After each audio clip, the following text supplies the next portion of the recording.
राधे राधे गुरुजी। गुरुजी मेरा मेरा नाम छाया यदुवंशी है। तो मैं अपनी उसमें पूछना चाहती हूँ कि यदुवंश कुल तो पूरा समाप्त हो गया था। नहीं तो समाप्त हुआ था, एक बचा था। जी कौन? भगवान श्री कृष्ण के पुत्र हैं प्रद्युम्न, प्रद्युम्न के पुत्र हैं अनिरुद्ध, अनिरुद्ध का पुत्र बचा था वज्रनाभ। तो हम उन्हीं के वज्रनाभ बचे थे, उनकी ये यादव संतान। राधे राधे प्यारे भक्तों, श्री अनिरुद्ध आचार्य जी महाराज के प्रश्नोत्तरी विशेष संवाद में आप सभी का प्रेम पूर्वक स्वागत है। तो चलिए भक्ति भाव से भरकर सुनते हैं महाराज जी के मधुर वचनों को और बढ़ते हैं ज्ञान की इस सुंदर यात्रा पर। जी राधे राधे। आपने बोला शादी के बाद पराये पुरुष को नहीं देखना। अगर कोई औरत शादी के बाद भी अपने पति से भी ज्यादा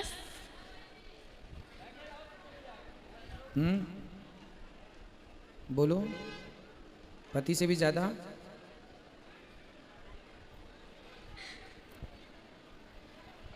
पूछो, संभालो अपने आप को, बोलो। पति से भी ज्यादा कृष्ण से प्यार करती है तो क्या है? तो कृष्ण पर पुरुष नहीं है, पर पुरुष का मना किया है। कृष्ण तो अपने ही हैं, सदा से अपने हैं। तुम हो एक अगोचर सबके प्राणपति, वो तो अपने हैं। पर पुरुष तो दुनिया के ये लोगों को पर पुरुष कहा जाता है। भगवान पर पुरुष नहीं है। भगवान तो ये पति जो है ये तो शादी के बाद मिला है, पर भगवान तो जन्म से ही हमारे हैं, इसलिए वो पर नहीं है। पर तो दुनिया है। और एक अगर मतलब शिव मंदिर भी गए, गणेश मंदिर भी गए, कृष्ण मंदिर भी गए, अगर कोई सारे मंदिर मतलब दुर्गा माँ के भी मंदिर गए, नारायण लक्ष्मी के भी मंदिर गए, अगर कोई सबसे ज्यादा कृष्ण मंदिर में ही भावुक हो जाता है तो उसमें भगवान के बीच भेद है क्या? नहीं, भेद नहीं है। घर में बहुत सारे लोग होते हैं ना, जब एक बहू घर में आती है दुल्हन बन करके ससुराल जाती है तो वहाँ उसका पति भी होता है, देवर भी होता है, जेठ भी होता है, सास भी होती है, जेठानी भी होती है, ससुर भी मतलब बहुत सारे सदस्य होते हैं, है ना। तो देखो ससुराल में होते बहुत लोग हैं। आप सम्मान भी सबका करते हैं, प्यार भी सबसे करते हैं, पर समर्पण केवल पति में करते हैं, हाँ या ना? जी। उसी तरह सम्मान सबका कीजिए, सभी देवी देवताओं का सम्मान कीजिए, सभी का आदर कीजिए, पर समर्पण अपने इष्ट भगवान के चरणों में करना चाहिए। जो आपके इष्ट हैं, जैसा आपने कहा श्री कृष्ण, तो आपको भगवान श्री कृष्ण में समर्पण करना चाहिए। परंतु आप सबको सम्मान, गणेश जी का भी आदर बना रहे, भगवान शंकर जी का भी आदर बना रहे, सम्मान करते हैं, लेकिन भावुक समर्पण, ये जो आप भावुक बोल रहे हैं ये आपका समर्पण है, अच्छा है। भावुक हो जाना भगवान के आगे ये दर्शाता है कि आप भगवान से प्रेम करते हैं। और प्रेम की ही पर्यायवाची भक्ति है। ये जो भक्ति है वो प्रेम भक्ति यही है कि आंखों में आंसू आ जाएं भगवान के लिए देख कर, बस यही तो प्रेम है। भगवान इसी प्रेम के भूखे हैं, कोई फॉर्मेलिटी के भूखे नहीं है भगवान। और आपने आज तुलसी माला जपने के लिए कहा था, वो ओपनली जपना तुलसी की माला अंदर होती है, वो गौमुखी होती है ना, उसके अंदर करके ऐसे अंदर जपना चाहिए। हाँ, अंदर बाहर, बाहर भी कोई ऐसे भी जपे तो बुरा नहीं है, पर भोजन भजन पर्दे के अंदर ही अच्छा लगता है। जी, थैंक यू महाराज। खुश रहिए। गुरुजी राधे राधे जी।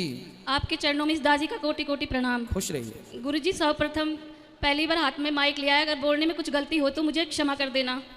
कोई बात नहीं, आप बोलिए। गुरुजी आज आपने भागवत में जो शुभ समाचार दिया उसे सुनकर हम इतने खुश हो रहे हैं कि हमसे रहा नहीं गया कि आपका धन्यवाद कैसे करें। आपने कहा कि आप जयपुर जा रहे हैं भागवत सुनाने के लिए, तो हमें इतनी खुशी हुई कि बता नहीं सकते गुरुजी। तो आप जयपुर से हैं? हाँ जी गुरुजी। वाह, सुंदर। बहुत खुशी हुई। एक बार तो मन कर रहा था कि बहुत नाच ले, लेकिन वो क्या है कि भागवत में हमारी कास्ट में ऐसे ओपन में डांस नहीं करते ना, इसलिए। कोई बात नहीं, अब आप जब वहाँ आएंगे कथा सुनाने तो आप तो खूब झूमिएगा। और बहुत सारे लोगों को लेके आएंगे हमारे साथ। बिल्कुल। गुरुजी मैं से पूछ रही थी कि जैसे नहाते समय हम एक दो शब्द ऐसे कुछ बोलते हैं तो इसका क्या मतलब है? क्या बोलते हैं? जैसे कि हरिओम तो बोलते ही हैं, उसके बाद बोलते हैं भीजे कान हुए स्नान, भीजे कंठ पहुँचे बैकुंठ, भीजी छाती नहाए काती, भीजी काया मिली माया, सूरज जी का कुंड कुनाला, जल मोत्या की माला, जल का जामा पहरो, हरि का मंदिर देखो। इसका क्या मतलब है? इसका मतलब ये है कि जब हम कोई तीर्थ नहीं जा पाते, हम घर में जब स्नान करते हैं ना, हाँ जी। तो हम कई लोग ऐसे होते हैं हर हर गंगे करते हुए, हम यदि तीर्थ नहीं गए, गंगा नहीं नहाए, नर्मदा नहीं नहाए, और घर में स्नान करते समय यदि हमने गंगा यमुना कावेरी का स्मरण कर लिया तो हमें गंगा स्नान का फल घर बैठे मिल जाता है, केवल स्मरण मात्र से। तो उसमें हरि का नाम आ रहा, भगवान का नाम आ रहा, तो ये ताकि हमें स्नान करना भी उसका भी पुण्य मिले, उसका भी फल मिले, इसलिए। वो क्या है, हमारी दादी सास जी जो थी वो बोलती थी तो उनसे सुना था हमने। हाँ अच्छा है, इसलिए पुराने बोलते हैं। लोग तो हर हर गंगे कहते हुए कि है ना, सबका भगवान का स्मरण करते हुए नहाते थे। और आजकल के लोग हैं फैंसी लोग जो बोलते हैं ठंडे ठंडे पानी से नहाना चाहिए, हम पहले के ही हैं ये लोग। गाते हुए नहाते हैं। पहले के लोग तो हर हर गंगे कह के नहाते थे। गंगा जी। गुरु जी एक प्रश्न और है कि आप बोलते हो ना कि कृष्ण जी जो मोर करते हैं मुकुट, वो राधा रानी ने गिफ्ट दिया था। तो कई लोग कहते हैं कि जैसे मोर सबसे पवित्र है, पाक है, हाँ, जो राष्ट्र निष्पाप भी इस होता वजह है। से करते मैं हैं। ये कारण भी बताया हूँ कई बार, अच्छा। बहुत सारे कारण होते हैं। बहुत बहुत धन्यवाद गुरुजी, आपको करोड़ों बार कोटि कोटि प्रणाम। और खुश कोई रहिए। गलती हो इसके लिए क्षमा करें। प्रसन्न मैं आपकी रहिए। है ना जो नज़र उतारना चाहती हूँ, जिससे कल मतलब उनके वो क्या बोलते हैं, भोजन की व्यवस्था हो। राधे राधे गुरुजी। खुश रहिए। राधे राधे गुरुजी। हाँ जी, राधे राधे। गुरुजी पहले मैं 2 लाइन नारायण भगवान का नाम लेके फिर मैं आपसे प्रश्न करूंगी। श्रीमन नारायण नारायण हरि हरि, श्रीमन नारायण नारायण हरि हरि, तेरी लीला जग में न्यारी न्यारी, हरि हरि हरि ओम नमो नारायण, ओम नमो नारायण, हरि ओम नमो नारायण। बहुत सुंदर, बहुत गुरुजी मैं जय श्रीमन नारायण, मैं मेरे पति और हमारे परिवार की तरफ से आपको जय श्रीमन नारायण, आपके चरणों में सहस्त्र कोटि प्रणाम। गुरुजी मैं मुंबई से आई हूँ, मैं आपकी कथा 1.5 साल से यूट्यूब पे सुनती हूँ और जब से आपकी कथा सुनती हूँ तो मुझे कुछ पता नहीं था। हम पूजा पाठ तो करते थे लेकिन भगवान कौन है वो नहीं पता था, अब पता है। और आपकी कथा सुनने के बाद मुझे अब दुनिया में कोई हो ना हो कोई फ़र्क नहीं पड़ता है, मुझे सिर्फ भगवान जी से प्रेम है। मैं सिर्फ भगवान जी को चाहती हूँ, मैं चाहती हूँ कि वो भी मुझे स्वीकार कर ले। और कथा सुनने के बाद मैं नॉनवेज नहीं खाती हूँ, मैंने पूरा छोड़, मैं बंगाली हूँ, मैंने नॉनवेज खाना पूरा छोड़ दिया है। और मुंबई में रहती हूँ, जैसे हाउस पार्टीज़ वगैरह तो होते ही रहते, तो हम वाइन पीना और जैसे वहाँ की प्रथा है, जैसे हाउस कल्चर है वहाँ पे। अच्छा, वहाँ की महिलाएं शराब पी लेती हैं? हाँ अरे पीते हैं। और हमारे परिवार में भी मेरी फैमिली जो है, मेरे परिवार में भी बर्थडे हो, होली हो, कोई भी ओकेजन हो, दारू पीना यही मतलब मेन है कि मतलब महिलाएं भी? हाँ शादियों में भी और वैसा। तो सारी महिलाएं, बूढ़ी जवान सब? सब, मेरी मम्मी को छोड़ के मेरे फैमिली में सब लोग पीते हैं। अच्छा। मेरी मम्मी अभी रही नहीं है, जनवरी 7 तारीख को वो चली गई। तो लेकिन मम्मी की मैं मानती हूँ कि संस्कार है जो कि मुझे हमेशा भगवान जी से जुड़े रखा। मैं और मेरे हस्बैंड नॉनवेज नहीं खाते, 1.5 साल से हमने सब कुछ छोड़ दिया है।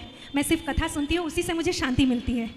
तो गुरुजी मेरी एक प्रश्न थी कि जो जैसे हम लोग ज्योतिष लोग होते हैं, कथा सुनने के बाद हम लोग ज्योतिष को ग्रह नक्षत्र के हिसाब से हम लोग ज्योतिष को, क्या ये सही है ज्योतिष को दिखाना और फिर उनके हिसाब से पहनना ये सब? देखिए, ज्योतिष शास्त्रों का चक्षु है, नेत्र है। ज्योतिष बता देती है कि आपके साथ क्या होने वाला है, बता सकती है, टाल नहीं सकती। बिल्कुल हाँ। बता सकती है, टाल नहीं सकती।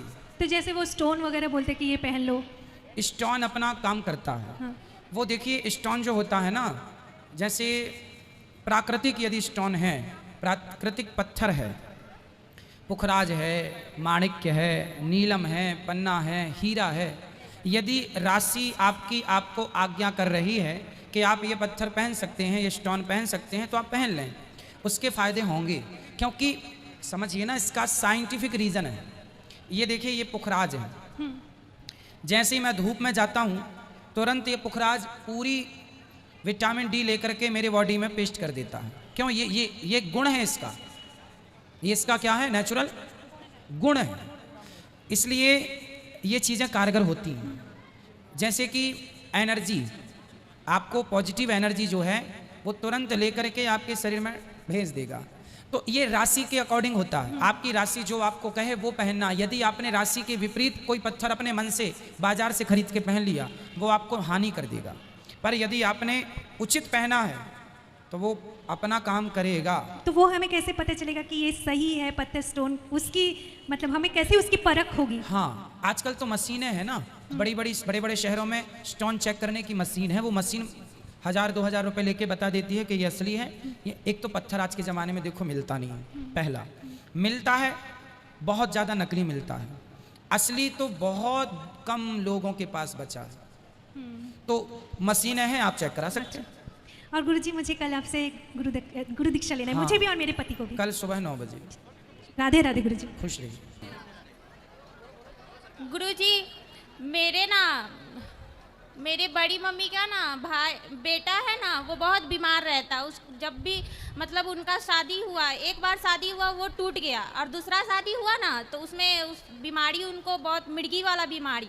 जिस दिन वो मतलब अपनी पत्नी को लेकर आई ना, उसी दिन रात को उनको मिर्गी हो गया और वो भी छोड़कर चली गई। तो पहले से मिर्गी थी? पहले उनका एक शादी हो चुका था। पहले से मिर्गी की बीमारी थी उनको? उनको बचपन से ही है, छूटता ही नहीं है, इतना दवा हुआ बीमारी है मिर्गी की? मिर्गी की। तो पत्नी छोड़ के चली गई? जी, दोनों ही। तो दवाई कराओ अच्छे से उनकी मिर्गी का। बहुत हुआ, दवा और दुआ दोनों ही हुआ, पर ठीक नहीं हो रहा। फिर आप क्या चाहती हैं? आप बताइए उपाय। हम तो यही बताएंगे कि डॉक्टर को दिखाओ। कुछ बीमारियां ऐसी हैं जिनका इलाज नहीं है, पर आयुर्वेद में है। अच्छे से वैद्य को दिखाओ, वो बेहतर दवाई बता सकते हैं। ठीक है? और पत्नियां? हाँ, एक प्रश्न और है। बोलो। गुरुजी, हम यहाँ मतलब अपने फैमिली के साथ नहीं आए हैं। हम अपनी मम्मी को बोले यहाँ पे आने के लिए, कथा सुनने के लिए, तो मेरी मम्मी बोली क्या कि मेरे साथ चलना, पर मेरी मम्मी नहीं आएगी, हमको पता है, इसलिए हम ना किसी और के साथ आ चुके हैं। किसके साथ? ये कौन है आपकी? ये भी मेरी मम्मी ही है। ठीक है, अच्छा, तो आप ठीक आ गई। तो आपकी मम्मी ही है, तो कौन है ये? पड़ोस में रहती है? मौसी है, चाची है, बुआ है, ताई, क्या है? हम जिससे मतलब प्रेम करते हैं उसकी मम्मी है ये। अच्छा, तो आपको प्यार हो गया है? हाँ, पर मेरी मम्मी मेरा शादी उससे नहीं करवाएगी, बोल रही थी। क्यों नहीं कराएंगी? बोल रही थी कि वो कास्ट अलग है। अच्छा, और आपकी जात क्या है? हम छोटे कास्ट के हैं। क्या कास्ट है आप? क्या जाति है आपकी? धोबी। और वो लड़का, वो किस जाति के हैं? वो भी छोटे कास्ट का है। क्या जाति है उनकी? पासवान। अच्छा, तो आप कब से प्रेम कर रही हो? 12 साल से। तो आप अभी कितने साल की हो? 21 साल के। 21 साल की हो, तो मतलब 11 साल में आपको प्यार हो गया था? जी। 11, देखो कितनी एडवांस लड़कियां हैं ना, 11 साल की छोरी को प्यार। वाह, 11 साल से प्यार चल रहा है आपका? जी गुरुजी। तो प्यार में क्या क्या हुआ? गुरुजी, बताओ। गुरुजी, हमको शादी उसी से करनी है। अच्छा, तो माँ तो मानने को तैयार नहीं है, फिर? नहीं। फिर क्या होगा जब माँ नहीं मानेगी तो क्या करोगी? आप बता दीजिए। हम क्या बताएं, आप अपनी माँ की बात सुनो ना। माँ क्या कह रही है? माँ कह रही है कि नहीं करना, तो फिर आप क्या करोगी? मेरा रिश्ता बहुत जगह लगा है, पर सब जगह टूट गया। क्यों? पता नहीं, उसी से लगेगा इसलिए। आपने तोड़ दिया होगा। हमने नहीं तोड़ा, हम मम्मी का दिल नहीं दुखाते। फिर अब तो माँ तैयार नहीं है आपका विवाह करने को इसके साथ? फिर बस भगवान भरोसे, भगवान जो चाहे वही होगा। तो ये लड़का आपको कहाँ मिल गया? आपके पड़ोस में रहता है? कहाँ रहता है ये लड़का? आपके आसपास रहता है? आसपास ही रहता है। तो एक ही स्कूल में पढ़ते थे क्या? जी। तो अब अपनी माँ से बात कर लेना बेटा, माँ का दिल ना दुखाना। बस माँ बाप के बड़े सपने होते हैं बच्चों के प्रति। ऐसा कोई कदम ना उठाना कि आपकी माँ को रोना पड़े। ऐसा कोई काम ना करना कि आपके बाप को समाज में सिर झुका के चलना पड़े। कुछ ऐसा कर जाओ कि माँ बाप का सिर शर्म से झुके ना, बल्कि गर्व से ऊपर उठे। ठीक है? माँ बाप का सिर ना झुका देना समाज में। राधे राधे। आचार्य जी प्रणाम जी। मेरा प्रश्न यह है कि आपकी हर सभा में गौ हत्या बंद हो, सही है, यह बोला जाता है, तो इसके रिगार्डिंग आपकी संस्था क्या कर रही है? और हमारे हिंदू धर्म में ये बताया गया है, ठीक है, कि गौ हमारी माता है, ठीक है, तो इसके अकॉर्डिंग अगर कोई गौ की हत्या करता है तो उसको भी मार देना चाहिए? देखो, हम इसलिए कथाओं में कई बार सरकार से निवेदन करते हैं कि गाय को राष्ट्र माता का दर्जा होना चाहिए। गाय को राष्ट्र माता बना दिया जाए तो गौ हत्या का सवाल ही खत्म हो जाएगा। तो आपकी संस्था इसके लिए क्या कर रही है? और हमारे पास तो देखो 400 गौ माता हैं गौरी गोपाल गौशाला नहीं, में। उसकी बात और 125 नंदी हैं। हम सबको चाहिए क्या कि हम सब अपने घर पे 2-2, 4-4 गौ माता रखना स्टार्ट कर दें। अपने आप गौ हत्या बंद हो जाएगी। जब आपके घर में गैया होगी, आप फुटपाथ पे घूमती है तो लोग उठा के ले जाते हैं। उठाने वालों को गैया मिलेगी नहीं तो गौ हत्या होगी नहीं। और इस सवाल का भी जवाब दे कि जो गौ हत्या करता है, क्या उसकी भी हत्या कर देनी चाहिए? चूंकि हमारे हिंदू धर्म में उसको माता का दर्जा दिया गया है। बिल्कुल, गाय को मारने वाले को सरकार के द्वारा दंड देना चाहिए। सरकार उसे देखो, दंड किसी की हत्या करने का हमें और आपको तो सरकार ने परमिशन दे नहीं रखी। हम किसी की हत्या तो कर नहीं सकते, लेकिन सरकार को चाहिए कि जो गाय की हत्या करते हैं उन्हें फांसी की सजा होनी चाहिए। जो तो गाय आपकी संस्था इसके लिए कोई मुहिम चला रही है या नहीं? देखो मैं सुनो, जी। मेरी संस्था इतना बढ़िया मुहिम चला रही है कि मैं महाराष्ट्र के मुख्यमंत्री एकनाथ शिंदे जी से जब मिला तो मैंने कहा कि भैया आप मुख्यमंत्री हो, गौ हत्या बंद करो। तो उन्होंने भरे मंच में, जब वो मुख्यमंत्री थे एकनाथ शिंदे जी, तो उन्होंने भरे मंच से घोषणा की कि आज से पूरे महाराष्ट्र में गौ हत्या बंद होगी, महाराष्ट्र में गौ हत्या बंद हो गई। ये कार्यकर्ता, कोई कानून बनाया गया है? हाँ, कानून बन गया महाराष्ट्र में। ऐसे उसको किस तरह की सजा मिलेगी? ऐसा ही कानून बिहार में बने। पिछली बार जब मैं बिहार आया तो यहाँ के मंत्री जी से भी मैंने ये बात कही थी जी। तो हम लोग कह सकते हैं, बाकी कानून बनाना सरकार का काम है। हम और आप कह सकते हैं, चूंकि हम प्रजा हैं, हम पावर में होते तो हम जरूर कब का बंद कर देते। Okay, thank you. खुश रहिए, खुश रहिए। राधे राधे गुरुजी। जी मेरा प्रणाम आपको चरणों में। जी। बोले हमको तो पता ही नहीं चला कि हम गुरुजी के पास बैठे हुए हैं। बहुत दिन से सपना था कि आपका मैं आप सुने का था। बताओ। आज मेरी सपना पूरा हो गया। और एक मेरा और प्रश्न है, मेरे पति बोलते हैं पूजा पाठ जरूरी नहीं है। कहाँ पति आपके? वो तो बाहर है। तो क्या जरूरी है फिर उनके हिसाब से? बोलते आत्मा शुद्ध होना चाहिए, बस यही है बड़ा। तो बोले आत्मा कौन से नदी में शुद्ध होगी, पूछो उनसे। बोले पूजा कौन से पाठ पानी से शुद्ध होगी? मन का शुद्ध रखो, बस वही पूजा पाठ है। अच्छा, तो उनको कहना कि लोटा भीतर से साफ सुथरा रखो और बाहर से गंदगी लगाए रखो, तो उसमें कोई पानी पिएगा? जी नहीं। अरे लोटा भीतर से शुद्ध हो पर बाहर से भी शुद्ध होना चाहिए। भीतर से मन भी शुद्ध हो, बाहर की भी शुद्धि जरूरी है। अपवित्रः पवित्रो वा सर्वावस्थांगतोऽपि वा, बाह्याभ्यंतर, बाहर की और भीतर की दोनों शुद्धि जरूरी है। जी, लेकिन उसको नहीं मानते। कौन? मेरे पति। कोई बात नहीं, ले आना, हम समझाएंगे, वो हमसे जी, समझेंगे। प्रणाम। खुश रहिए। राधे राधे गुरुजी। जी जी, पूछना था जी, फ्यूचर के लिए कुछ टिप्स मिल जाते तो। कौन सी टिप्स चाहिए? जी, फ्यूचर के सक्सेस के लिए। कितनी उम्र है आपकी? जी 14 साल। 24 साल के हैं? जी 14। 14 जी। तो आपकी पढ़ाई अभी क्या चल रही है? जी क्या पढ़ते हो अभी? जी अभी क्लास 8 में है। 8 में, ठीक है। तो आपको सफल होने के लिए सबसे पहले तो मन लगा के पढ़ाई करनी है, और पढ़ाई के साथ साथ शिक्षा के साथ साथ संस्कारी होना जरूरी है। संस्कारवान जानते हो किसे कहते हैं? जी, जिसके पास संस्कार हो। संस्कार किसके पास हैं? क्या होते हैं संस्कार? किसे कहते हैं संस्कार? सुनो जी, आप अपने माँ बाप के पांव छूते हो? जी। कैसे छूते हो? जी हाथों से। हाथों से। पांव कैसे छूना चाहिए? जी, अपने माँ बाप के चरणों में अपने माथे को रखना चाहिए। क्या रखना चाहिए? जी, माथे को, मस्तक को समर्पित करना चाहिए। ऐसा प्रणाम है। हमेशा माँ बाप की आज्ञा का पालन करना चाहिए। ऐसा कोई काम ना करो जिससे माँ बाप का सिर शर्म से झुक जाए। ऐसा कर दिखाओ कि माँ बाप का सिर गर्व से ऊंचा हो, कहें माँ बाप कि ये मेरा बेटा है, समाज का, राष्ट्र का आप नाम रोशन करें। यही संस्कार है। जी, अगर माँ बाप दूसरे बच्चों से कंपेयर करने लगे फिर तो ये गलती माँ बाप की है। जी, कंपेयर कभी किसी को किसी से नहीं करना चाहिए। ईश्वर ने सबके आंख अलग बनाई है, हाथ के फिंगरप्रिंट्स सबके अलग अलग हैं। बताइए क्या सबका अंगूठा एक सा है? जी है, आप बताओ। जी नहीं है। सबकी आंखें एक सी हैं? जी नहीं, जब अलग है। ईश्वर ने सबको एक सा बनाया ही नहीं तो माँ बाप कौन होते हैं जो ये कहें कि हम उसके जैसा बनाएंगे, उसके जैसा? कोई किसी के जैसा बन ही नहीं सकता। इसलिए आपको अपनी तुलना किसी से नहीं करनी चाहिए, किसी को किसी से कंपेयर नहीं करना चाहिए। आप अपने को बेहतर बनाते चले जाइए, बस किसी से तुलना मत करिए अपनी, बस अपने को बेहतर बनाइए। ये सबसे बड़ी गलती होती है कि माँ बाप तुलना करते हैं कि देख वो ऐसा है।